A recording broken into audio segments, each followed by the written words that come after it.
This year we're launching treetop camping, where you come along and we teach you how to climb the tree. Hang on to the acorn, do not let go of the acorn.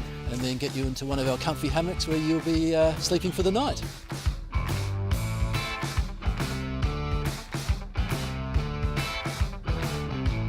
It's all about getting out and doing, so having an adventure, getting out, being up in the canopy of an old tree.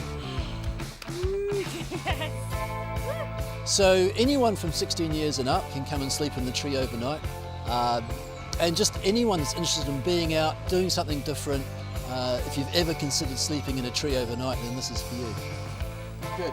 So I feel like I'm about to swing out. Is you're going to hold on to your... Ooh, it's moving.